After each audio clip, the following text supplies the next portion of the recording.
Shibu Lawrence. പുള്ളിയെ കാണാൻ വേണ്ടി ഞാൻ ഓസ്ട്രേലിയയിലേക്ക് പോവുകയും പെർത്ത് എന്ന സ്ഥലത്ത് പോവുകയും ഒറ്റനോട്ടത്തിൽ തന്നെ പുള്ളി എനിക്ക് കാഴ്ചയിൽ ബോധ്യപ്പെട്ടു, നല്ലതാണെന്ന് തോന്നി. അപ്പം പുള്ളി ഞാനും കൂടി അവിടെ ഒരു കമ്പനി രജിസ്റ്റർ ചെയ്തു. വാട്ടർമാൻ ടൈൽസ് PTY ലിമിറ്റഡ് എന്നുകൊണ്ട് ഒരു കമ്പനി രജിസ്റ്റർ ചെയ്തു. എനിക്ക് 35%, പുള്ളിക്ക് 65% ഷെയർ. അങ്ങനെ കമ്പനി രജിസ്റ്റർ ചെയ്തു. ഞാൻ തിരിച്ചു വരികയും പിന്നെ എൻ്റെ ഒരു പാർട്ണറുണ്ട്. ആ പാർട്ണർ പേര് ഞാൻ പറയുന്നില്ല, കാരണം പുള്ളിക്കെതിരെ അവിടെ കേസ് കൊടുത്തിട്ടുണ്ട്. അങ്ങോട്ടേക്ക് അയപ്പോയി.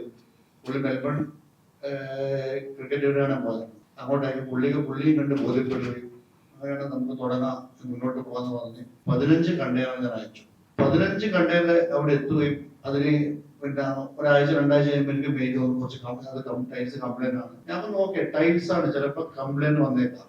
എന്റെ ഒരു ബ്രാൻഡിന് കംപ്ലൈന്റ് വളരെ കുറവാണ്. കാരണം ഞാൻ കേരളത്തിൽ വാട്ടർമാൻ ടൈൽസിന്റെ ബ്രാൻഡ് കേരളത്തിൽ ആദ്യമായിട്ട് സപ്ലൈ ചെയ്തത് നമ്മളെ അറിയപ്പെടുന്ന മഹാനായ ലാൽ സാറിന്റെ വീട്ടിലാണ്. ലാൽ സാറിന്റെ ദേവര വീട് റിന്യൂവേറ്റ് ചെയ്യുമ്പോൾ ലാൽ സാറിന്റെ കൺസൾട്ടായ ദിനേഷ് സാർ വഴിയാണ് ഞങ്ങളോട് സപ്ലൈ ചെയ്തത്. ചില സ്ഥലത്ത് കംപ്ലൈന്റ് വന്നേക്കാം, അതൊന്നും പറഞ്ഞില്ല. ഓക്കെ, നമ്മൾ കംപ്ലൈന്റ് ആണെങ്കിൽ നിങ്ങൾ മാറ്റി വെക്കും, ഞാൻ തിരിച്ചെടുക്കാം. പുള്ളി അതിന് സമ്മതിച്ചില്ല. പുള്ളി പറഞ്ഞു ഒരു 16 കണ്ടെയ്നർ കൂടി സ്ഥാപനത്തിന്റെ കൂടെ നമ്മൾ ഒരുമിച്ച് വെക്കാം. ഞാനത് വിശ്വസിച്ച് 16 കണ്ടെയ്നർ അയച്ചു. ഇതൊക്കെ നമ്മൾ സപ്ലയർക്ക് പൈസ കൊടുക്കാനുണ്ട്. നമ്മൾ ഇത് ബിസിനസ് ഇവിടുന്ന് വാങ്ങി അവിടെ വെക്കും. ഞാനൊരു മാനുഫാക്ചറർ അല്ല, ഞാനൊരു ട്രേഡർ മാത്രമാണ്. 16 കണ്ടെയ്നർ കൂടി വാങ്ങി ഞാൻ പുള്ളിക്ക് അയച്ചു. അയച്ച സമയത്ത് അന്ന് ഞാൻ പിന്നെ 16 കണ്ടെയ്നർ അയച്ചത് ഞാൻ അങ്ങോട്ട് പോയി. ആ പോയ സമയത്ത് പുള്ളിക്ക് ഒരു കോൾ വന്നു. ഒരു തൃശ്ശൂർ സ്വദേശിയായ ഒരു സിനിമ നിർമ്മാതാവാണ് അത്. ഞാൻ പറഞ്ഞു പുള്ളി എനിക്ക് വേണ്ടിയിട്ട് ഫോൺ തരാൻ പറഞ്ഞു. പുള്ളി ഫോൺ തന്നു. നിങ്ങൾ അവിടുന്ന് ഇറങ്ങിയിട്ട് എന്നെ വിളിക്കുന്നു പറഞ്ഞു. അപ്പൊ ഞാൻ അവിടുന്ന് ഇറങ്ങിയിട്ട് ഞാൻ പുള്ളിയെ വിളിച്ചു. അപ്പൊ പുള്ളി പറഞ്ഞു, മുരളി, നീ പുള്ളി ആള് ഭയങ്കരമായ മോശമാണ്, നീ അവരുടെ ബിസിനസ് ചെയ്തത്. അവർ എന്നോട് പറഞ്ഞത് 5-10 കോടി വാട്ടർമാൻ മുരളിക്ക് കൊടുത്തിട്ടുണ്ട്, ഇതുവരെ സാധനം സപ്ലൈ ചെയ്തതാണ് എന്നോട് പറഞ്ഞത്. അപ്പൊ ഞാൻ അന്ന് വൈകുന്നേരം ഭയങ്കര മൂടറി. പിന്നെയും ഞാൻ ഈ കക്ഷി വിശ്വസിച്ചു, ഇത് അയാൾ പറഞ്ഞ കളവാരി. അപ്പം ഈ ഷിബു ചെല്ലുവിളി എന്താ പുള്ളിയായിട്ട് നിങ്ങൾക്ക് കൂടെ പോയി. ഞാൻ പറഞ്ഞു, എനിക്ക് ന്യൂസ് കിട്ടി, അതൊക്കെ ഭയങ്കര ഫീൽ ചെയ്തു. കാരണം നിങ്ങൾ അത് ഒരു പൈസ പോലും തന്നില്ല. അത് നിങ്ങൾ പറഞ്ഞു 5-10 കോടി എന്റെ കയ്യിലുള്ളത്, ഞാൻ നിങ്ങൾക്ക് ടൈൽസ് തന്നില്ല. അങ്ങനെ ഞാൻ ഒരിക്കലും പറഞ്ഞ പുള്ളിയോട് അത് വെറുതെ പറഞ്ഞാണ്, അങ്ങനെയാണ് ഇങ്ങനെയാണ്. ഓക്കെ, സമ്മതിച്ചു. ഞാൻ തിരിച്ചു പോകാൻ നേരം 1-2 മലയാളികൾ തന്നെ കാണാൻ പോകും. എന്റെ അതായത് വെള്ളം സിനിമയൊക്കെ അറിഞ്ഞ് ഞാൻ ഓസ്ട്രേലിയയിൽ 2 സ്ഥലത്ത് കാണാൻ വന്നതാണ്. അപ്പൊ അവര് എന്നോട് പറഞ്ഞു, നിങ്ങൾ ഇവിടുത്തെ ബിസിനസ് എങ്ങനെ പോകും, ആരായിട്ടാണ് ബിസിനസ്? നമ്മൾ ഷിബു എന്ന് പറഞ്ഞാൽ ഏത് ഷിബു, ഞാൻ ഡീറ്റെയിൽസ് ഒക്കെ പറയുമ്പോൾ അവര് പറഞ്ഞു, നിങ്ങൾ ഇയാളെ കുറിച്ചിട്ട് അന്വേഷിച്ചിട്ടാണ് ഇവിടെ ബിസിനസ് തുടങ്ങിയത്. ഞാൻ പറഞ്ഞിരിക്കാം, എന്റെ ഒരു റെഫറൻസ് നല്ലതായിരുന്നു, അത് ശരിയാവില്ല. എത്രയും പെട്ടെന്ന് നിങ്ങൾ ഇതിന്റെ പരിപാടി നോക്കുമ്പോൾ ആളെ കുറിച്ച് ഭയങ്കര മോശമായിരുന്നു. ഒരുപാട് ആൾക്കാരുടെ ചീറ്റ് ചെയ്യപ്പെട്ടിട്ടുണ്ട്. കാരണം ഒരാളെ കമ്പനിയിൽ കമ്പ്യൂട്ടർ നന്നാക്കാനായിട്ട് പോയി, ഈ ഷിബു കുറച്ച് വർഷം മുന്നേ കമ്പ്യൂട്ടർ നന്നാക്കാനായിട്ട് പോയി. പുള്ളി സഹതാപം പിടിച്ചു കയറി അവിടെ ഒരു ജോലി, പുള്ളിയുടെ കമ്പനിയിൽ ജീവനക്കാരനായി ജോലി ചെയ്തു. കുറച്ച് ദിവസം കഴിഞ്ഞ്, കുറച്ച് നാളുകൾ കഴിഞ്ഞ് അവിടുത്തെ എല്ലാ ജീവനക്കാരെയും ഹൈജാക്ക് ചെയ്തിട്ട് പുള്ളി ഇതേപോലെ കമ്പനി തുടങ്ങി. ഇതില് ആ വ്യക്തിക്ക് 50 കോടിയോളം, അതായത് ഇന്ത്യൻ മണി 50 കോടിയോളം നഷ്ടം വന്നിട്ടുണ്ട്. പിന്നെ ഒരുപാട് ആൾക്കാരെ പിന്നെ വിസ ശരിയാക്കി തരാമെന്ന് പറഞ്ഞു. പിന്നെ ഒരുപാട് ഫാമിലി എടുക്കുന്നവിടെ, ഒരുപാട് മലയാളി ഫാമിലി എടുക്കുന്നവിടെ സിനിമയിലേക്ക് പൈസ വേണമെന്ന് പറഞ്ഞ് ഒരുപാട് ചീറ്റിംഗ് നടത്തിയിട്ടുണ്ട്. അതിനൊക്കെ എല്ലാ തെളിവുകളും എന്റെ കയ്യിലുണ്ട്. പുള്ളിക്കെതിരെ 3 FIR 4 FIR കേരളത്തിൽ രജിസ്റ്റർ ചെയ്തിട്ടുണ്ട്. ഒന്ന് സ്മിത പരിഹാരത്ത് ചെയ്തത്, അത് ഒരു സിനിമാ നിർമ്മാണ കമ്പനിയിൽ സിനിമ സിനിമാ കമ്പനി പാർട്ണറാണെന്നും പറഞ്ഞ് പുള്ളിയുടെ 28 ലക്ഷം രൂപ മേടിച്ചു. ചോദിച്ച സമയത്ത് തിരിച്ചു കൊടുത്തില്ല. അപ്പൊ അതിന്റെ ഒരു കേസ് നടക്കുന്നുണ്ട്. ഈ സിനിമയുടെ ആള് സന്തോഷ് എന്ന് പറഞ്ഞ ആള് കുഞ്ഞമ്മണി ഹോസ്പിറ്റലിലെ വിളിച്ച ആളാണ്. പുള്ളി ഒരു FIR ഉണ്ട്, ആൾമാറാട്ടം. അതായത് പുള്ളിയുടെ പേര് പറഞ്ഞ് പുള്ളിയുടെ മാനേജറിന് ഷിബു. അപ്പൊ ആ പേര് പറഞ്ഞിട്ടാണ് പുള്ളി പലയിടത്തും പാർട്ണറാണെന്നും പറഞ്ഞ് തെറ്റിദ്ധരിപ്പിച്ചിട്ട് പൈസ മേടിച്ചിട്ടുണ്ട്. എന്റെ കേസ് എന്തായാലും പിന്നെ ഞാൻ 2 ദിവസം മുന്നേ കൈമാറിൽ കൈമാറുന്നത്, കാരണം 1 കോടിക്ക് മുകളിൽ കൈമാറിൽ കൈമാറുന്നില്ല നിയമമാണ് പറഞ്ഞിട്ടുള്ളത്. പിന്നെ ഈ സിനിമ ഓവർസീസ് റൈറ്റ്സ് പൈസ പലയാളും കൊടുക്കുന്നത് ഇവിടുന്ന് വിസ തരാമെന്ന് പറഞ്ഞിട്ട് അവരാണ് ഈ അക്കൗണ്ടിലേക്ക് പൈസ ഇട്ട് കൊടുക്കുന്നത്. കാരണം പുള്ളി ഓസ്ട്രേലിയൻ സിറ്റിസൺ ആണ്. പുള്ളിക്ക് ഇവിടെ NRI അക്കൗണ്ട് കീപ്പ് ചെയ്യാൻ പാടില്ല.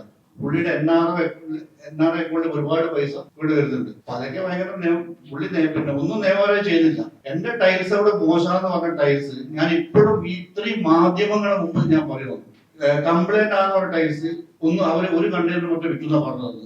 ഏതോ ഒരു യൂട്യൂബേഴ്സ് അവിടെ പോയിരുന്നു, അയാളെ പേര് ഞാൻ പറഞ്ഞില്ല. കാരണം ഞാൻ അയാളെ പോലെയൊക്കെ ഞാൻ നമ്മളോട് വ്യത്യാസമുണ്ടോ. അയാൾ പറഞ്ഞത് പണ്ട് പുള്ളി കള്ളു കുടിച്ചിട്ട് പട്ടി നക്കിയെന്നോ അങ്ങനെയൊക്കെ പറഞ്ഞിട്ടാണ് പുള്ളി യൂട്യൂബിൽ പറഞ്ഞത്. ഇവിടുത്തെ കുറച്ച് കാശുണ്ടാക്കി. ഞാൻ കുടിച്ച് ഒരുപാട് തെരുവിൽ കിടന്ന ആളാണ്. ചിലപ്പോൾ പട്ടി നക്കിയത് എനിക്ക് അറിയില്ല, ചിലപ്പോൾ എന്റെ അബോധാവസ്ഥ ചിലപ്പോൾ പട്ടി നക്കിയിട്ടുണ്ടാവും. ഞാൻ അത്രമാത്രം മോശമായിരുന്നു ഒരു കാലത്ത് മദ്യപിച്ചിട്ട്. അത് പറഞ്ഞാൽ ഒരു പേടിയില്ല, ഒരു മടിയില്ല. പക്ഷെ ആ പറഞ്ഞത് കൊണ്ട് ഒരുപാട് ആൾ ഇന്ന് മദ്യപിക്കാണ്ടിരുന്നുണ്ട്. എന്റെ നാട്ടിൽ തന്നെ ഒരുപാട് ആൾക്കാരുണ്ട്, വെള്ളം സിനിമ കണ്ട് ഒരുപാട് ആൾ മദ്യപിക്കാണ്ടിരുന്നുണ്ട്. അതൊന്നും ആ പുള്ളി പറഞ്ഞത് വളരെ ഒരാളെ മാക്സിമം എങ്ങനെയാണ് ഹാറാസ്മെന്റ് ചെയ്തിട്ട് പറഞ്ഞത്. പെട്ടി നക്കിയെന്നൊക്കെ പറഞ്ഞാൽ എന്നെ സംബന്ധിച്ച് അതൊക്കെ പ്രശ്നമില്ല. കാരണം ഞാനതിനെതിരെ പുള്ളിക്ക് പരാതിയും കൊടുക്കാൻ പോകുന്നില്ല, ഒന്നും കൊടുത്തു വരാം. പക്ഷെ പുള്ളി ഒന്നും അറിയില്ല. പുള്ളി അവിടെ പോയി എന്താണോ ഈ ശിവകുട്ടിക്ക് ഇൻഫർമേഷൻ അത് പറഞ്ഞു, പക്ഷെ പുള്ളിക്ക് സത്യാവസ്ഥ അറിയില്ല. പിന്നെ പുള്ളിനെ പല ആൾക്കാരും സിനിമ മേഖലയിൽ സപ്പോർട്ട് ചെയ്യുന്നുണ്ട്. അത് അവർക്കും ഇപ്പോഴും സത്യം മനസ്സിലാക്കിയത് എനിക്ക് ഞാൻ അത്ഭുതത്തോടെ ഞാൻ ഇവരെന്തിനാ പിന്നെ ഇയാളെ കാര്യത്തിൽ ഇടപെടുന്നത്. കാരണം പരിയാരം പോലീസ് ഈ കേസ് അന്വേഷണവുമായിട്ട് ബന്ധപ്പെട്ടിട്ട് ചമ്പക്കുളത്ത് പോയി അന്വേഷണം. പോലീസുകാർക്ക് വിവരം ഭൂലോക ഫ്രോഡാണെന്ന് ഇയാൾ. കാരണം എല്ലാരും അങ്ങനെയാണെങ്കിൽ ഈ സമൂഹം മുഴുവൻ കളവർന്നായിരിക്കണം ഇയാൾ ശരിയാണെങ്കിൽ. എന്റെ പൈസ 1,60,00,000 രൂപ കിട്ടാനുണ്ട്. അല്ലെങ്കിൽ ഓഷൻ ഫ്രണ്ടിന്റെ പൈസ പിന്നെ ഒരു $12,000 മാത്രം എനിക്ക് തന്നിട്ട് എനിക്ക് ആ പൈസ കിട്ടാൻ വേണ്ടി ഞാൻ കേസ് കൊടുത്തിട്ടുണ്ട്. പിന്നെ അതുകൂടാതെ പിന്നെ പുള്ളി അനധികൃതമായിട്ട് ചമ്പക്കുളം റിസോർട്ട് നിർമ്മിക്കുന്നുണ്ട്. അതിന്റെ ഡീറ്റെയിൽസ് ചെയ്തിട്ടുണ്ട്. ഇതാണ് എനിക്ക് ഉണ്ടായ ഒരു ദുരാനുഭവം. പുള്ളി എന്നെ കുറിച്ച് പറഞ്ഞത് കൊണ്ട് മാത്രമാണ് ഞാൻ നിങ്ങളുടെ മുമ്പിൽ വെച്ച് എന്റെ ബ്രാൻഡ് വാട്ടർമാൻ ഡേൻസിലെ ബ്രാൻഡ് ഇപ്പൊ അമേരിക്കയിൽ പോകുന്നുണ്ട്. അമേരിക്കയിൽ ഇപ്പൊ എന്റെ പാർട്ണറായ പ്രിയനും ജോബിനുമാണ്. അപ്പോ അതേപോലെ ഓസ്ട്രേലിയയിലുണ്ട്, അഡ്ലൈഡിൽ പാർട്ട്നേഴ്സ് ഉണ്ട്, സുനിൽ, പ്രീതി. അവരോടൊക്കെ നിങ്ങൾക്ക് ചോദിക്കാം നമ്മുടെ ബ്രാൻഡ് കംപ്ലൈന്റ് ഉണ്ടോ. ഞാൻ ഒരുപാട് രാജ്യങ്ങൾ 10-35 രാജ്യങ്ങളിൽ പിന്നെ സാധാരണ കയറ്റി അയക്കുന്നുണ്ട്. 2-3 ചതികൾ പറ്റിയിട്ടുണ്ട്. കാരണം ബിസിനസ് പറയല്ലോ, നമ്മുടെ ആൾക്കാരെ മലയാളികൾ വിശ്വസിച്ചിട്ട് പോയിട്ട് കുറച്ച് കടം കൊടുത്ത് ഗിനിയിൽ കുറച്ച് പൈസ പറ്റിയിട്ടുണ്ട്, പിന്നെ റഷ്യയിലുണ്ട്. അതിലൊക്കെ ഞാൻ പിന്നെ ഇതിന്റെ ബാക്കിൽ പോകാൻ നമുക്ക് സമയമില്ല. അതുകൊണ്ടാണ്, ഇല്ലെങ്കിൽ ഇവരൊക്കെ ഞാൻ പിടിക്കും. പിന്നെ ഏറ്റവും വലിയ ചതി ചെയ്തത് ഈ 16 കണ്ടേന് ഞാൻ അവിടെ അയക്കുമ്പോൾ ഞാൻ ഇത്തിരി ആൾക്കാർ പറഞ്ഞിട്ട് ഞാൻ ഒന്ന് ജസ്റ്റ് ഈ ആസിക് എന്ന് പറയും, പിന്നെ ഓസ്ട്രേലിയയിൽ ഈ ആസിക് എന്ന് പറയുന്നത് എല്ലാ കമ്പനിയും രജിസ്റ്റർ ചെയ്യും. അതിൽ ചെക്ക് ചെയ്യുമ്പോഴത്തേക്ക് ഞാൻ അറിയാതെ എന്റെ കൺസേണോ എന്റെ സമ്മതമോ അറിവോ ഇല്ലാതെ എന്നെ ആ കമ്പനി ഞാൻ റിമൂവ് ചെയ്തു. അപ്പൊ ഞാൻ ഈ 16 കണ്ടന്റ് അയക്കുമ്പോഴത്തേക്ക് ഞാൻ ശരിക്കും ഞാൻ ചതിക്കപ്പെട്ടു. പിന്നെ പുള്ളി ഒരുപാട് കാര്യങ്ങളുണ്ട്. അതൊക്കെ ഓസ്ട്രേലിയയിൽ പരാതി കൊടുത്തിട്ടുണ്ട്. പുള്ളിനെ മുന്നേ ഇപ്പോൾ ABF 6 മണിക്കൂർ പിന്നെ എയർപോർട്ട് തടഞ്ഞു വെച്ചിട്ടുണ്ടായിരുന്നു. ഒരുപാട് തട്ടിപ്പുകളും പുള്ളി നടത്തിക്കൊണ്ടിരിക്കുന്നുണ്ട് ഇപ്പോഴും.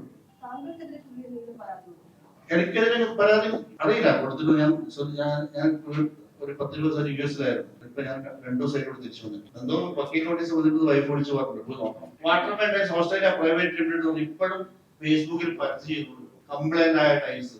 ഞാൻ പറഞ്ഞ ടൈൽസ് ആണ് കംപ്ലൈന്റ് ഉണ്ടാവും, ഞാൻ അഡ്മിറ്റ് ചെയ്തു. നമുക്ക് അതിനെന്ത് നമുക്ക് ഡിസ്കൗണ്ട് ചെയ്ത് സാധനം കൊടുക്കാം. ഞാനത് അങ്ങനെയാണ് പോയത്.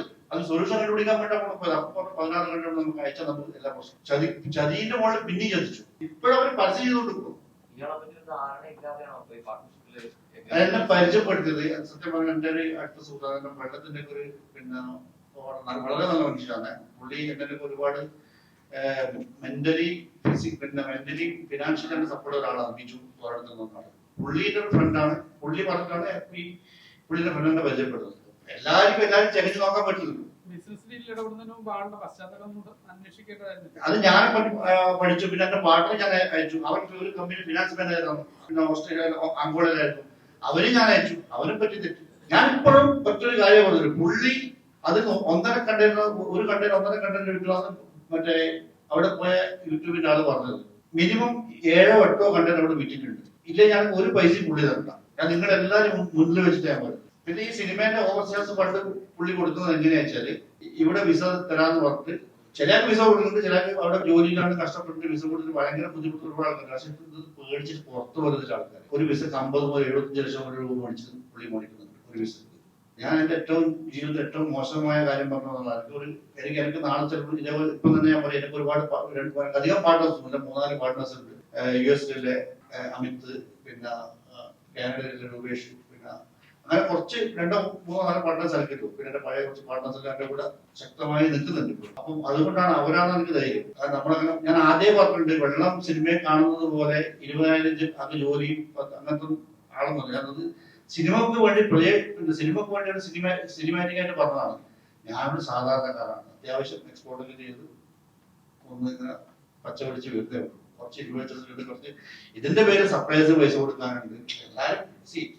എല്ലാവരും ഒരു സർക്കിൾ അല്ലേ. നമ്മൾ ഈ 4-5 കോടി ഇവിടെ ബ്ലോക്ക് ആകുമ്പോൾ നമുക്ക് പ്രശ്നങ്ങൾ വരുന്നു. അപ്പൊ നമ്മളിത് ഈ നാളെ ഇപ്പൊ നമ്മളെ കുറിച്ച് കേൾക്കുമ്പോൾ നിങ്ങൾ വിചാരിക്കുന്നത് പിന്നെ എന്താ ഇയാൾ ഇങ്ങനെ. അതുകൊണ്ടാണ് നിങ്ങൾ മുൻകൂട്ടി ഞാൻ പറഞ്ഞത്, ഇങ്ങനത്തെ കുറെ ആൾ ചീറ്റ് ചെയ്യുമ്പോൾ നമുക്കിങ്ങനെ ഇത്തിരി ബുദ്ധിമുട്ട് വരുന്നത്. ഞാനും എന്റെ പൈസ തന്നെ ഞാനിന്ന് പിന്മാറും. എന്റെ പൈസ വേണം. എന്റെ പൈസ വേണം. പിന്നെ ഈ ഇത്രയും ചതി നടന്നിട്ടും ഇയാൾ ഇപ്പോഴും കുറെ ആൾ സപ്പോർട്ട് ചെയ്തു. അതാണ് എനിക്ക് ഏറ്റവും വിഷമം. ഇത്രയും ഫസ്റ്റ് പോയി 15 കണ്ടിട്ട് പൈസ തരാൻ പറ്റില്ല. ഞാൻ ആദ്യം ഞാൻ വേണ്ട വെച്ചാണ്. പിന്നെ ഇത്രയും സാധനം വിറ്റു.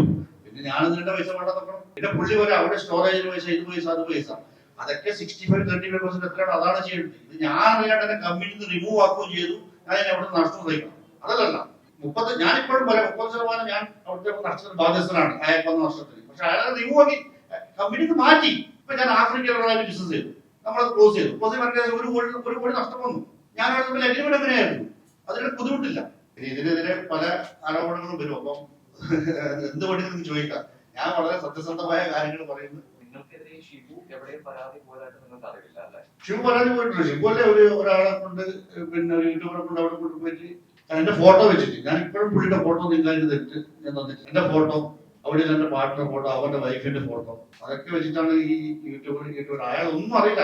അയാൾ കാര്യം ചെയ്തത്. ഇത് പോലീസ് പിന്നെ ഗവൺമെന്റും ഇത് ശരിക്കും സപ്പോർട്ടായിട്ട് അന്വേഷിച്ചാൽ നമ്മൾ വിചാരിക്കാത്ത അത്ര തെളിവുകൾ പുറത്തു കൊണ്ടുവരാൻ പറ്റില്ല എന്റെ വിശ്വാസം. ഗവൺമെന്റും പോലീസുകാരും കൂടി ചെയ്യട്ടെ. കാരണം ഒരുപാട് ആൾക്കാർ ഇയാളെ നിമിത്തം, ഒരുപാട് കുടുംബങ്ങൾ ഇയാളെ നിമിത്തം വേദന അനുഭവിക്കുന്നു. പലരും പുറത്തു പോയാൽ പേടിയാണ്. ഓസ്ട്രേലിയയിലൊക്കെ നിയമം, ഓസ്ട്രേലിയ ഭീഷണിപ്പെടും അങ്ങനെ ജീവിക്കുന്നത്. നമ്മുടെ നാട്ടിലെ പോലെ ഓസ്ട്രേലിയൊക്കെ ഒരു കള്ളൻ വീട്ടിൽ കയറി എടുത്തോണ്ടുമ്പോൾ പോലീസിനെ വിളിച്ചാൽ പറയും അവർ പോട്ടെ, ഒന്നും ചെയ്യാൻ പാടാന്ന്. പിന്നെ അവർ അന്വേഷിച്ച് കണ്ടുപിടിക്കും. അതാണ് അവിടുത്തെ നിയമം. അതിന് ഒരുപാട് തടസ്സങ്ങളുണ്ട്. ആരും അതിന്റെ ബാക്കിൽ പോകുന്നില്ല. പക്ഷെ ഇപ്പം കുറച്ച് ആൾക്കാർ ബാക്കിൽ പോയി തുടങ്ങി. ഇവിടെ ഞാൻ പറഞ്ഞ അനധികൃതമായിട്ട് റിസോർട്ട് നടത്തുന്നുണ്ട് ചമ്പക്കുളത്ത്. അതിന്റെ പരിസ്ഥിതി പ്രവർത്തകർ അവരവിടെ അതിന്റെ പരാതിയൊക്കെ കൊടുത്തിട്ടുണ്ട്. നമ്മള് വിചാരിക്കാത്ത അത്ര നല്ല ആൾക്കാരുണ്ടാവും. നമ്മൾ വിചാരിക്കാത്ത മോശം ഒരുപാട് 10-29 രാജ്യത്ത് ചെയ്യാൻ പോയി. ഞാൻ ഒരുപാട് ആൾക്കാരുണ്ട്. പക്ഷെ എന്നിട്ടും എനിക്ക് തെറ്റ് പറ്റും. മനസ്സിലാക്കുക, സത്യത്തിന്റെ ഭാഗത്ത് നിങ്ങൾ നിൽക്കുക. അത്രേ ഞാൻ പറയുന്നത്.